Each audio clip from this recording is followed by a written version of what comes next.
Hello everyone, আসসালামু আলাইকুম। কেমন আছেন আপনারা সবাই? আশা করি সবাই ভালো আছেন। আমি টাঙ্গাইল থেকে বলছি সীমা। আপনারা দেখছেন আপনাদের পছন্দের ইউটিউব চ্যানেল সীমা সংসারে। আপনাদের সবাইকে স্বাগতম।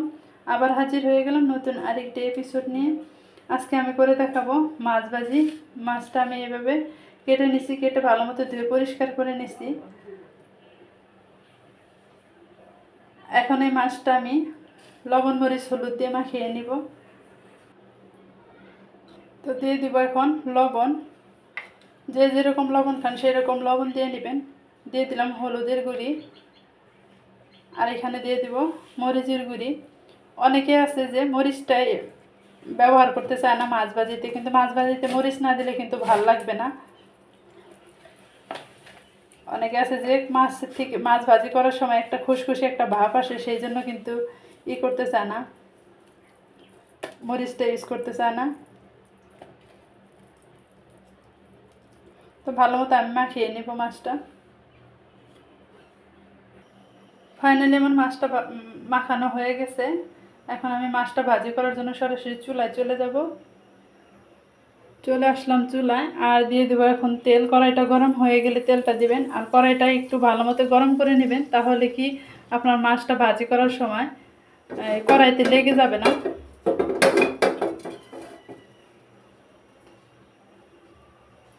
এখন আমি মাছগুলো দিয়ে দিব।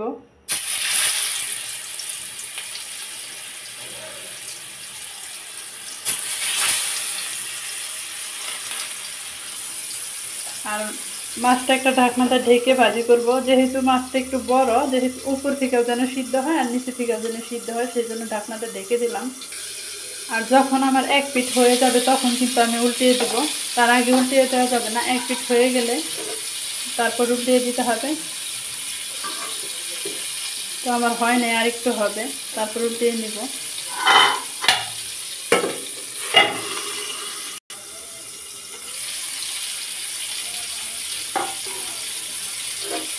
তো এখন হয়ে গেছে, দেখেন কত ইজিভাবে উঠে যায়, যে চাপ দিলে উঠে পড়বে।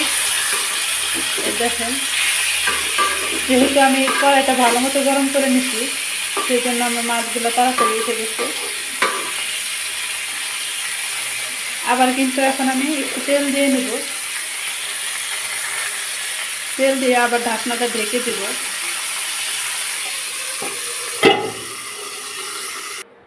ফাইনালি আমার মাছটা ভাজি করা হয়ে গেছে। এখন আমি চুলা থেকে নামিয়ে নিব।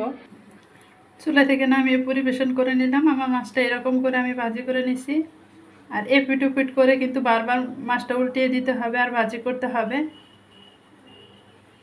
এপিট উপিট করে উল্টিয়ে বারবার উল্টিয়ে না দিলে কিন্তু আপনার মাছ ভাজিটা পারফেক্ট হবে না।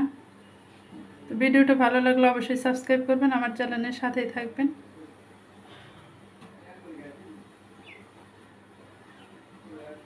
আজকের মতো এই পর্যন্তই। আসসালামু আলাইকুম, আল্লাহ হাফেজ।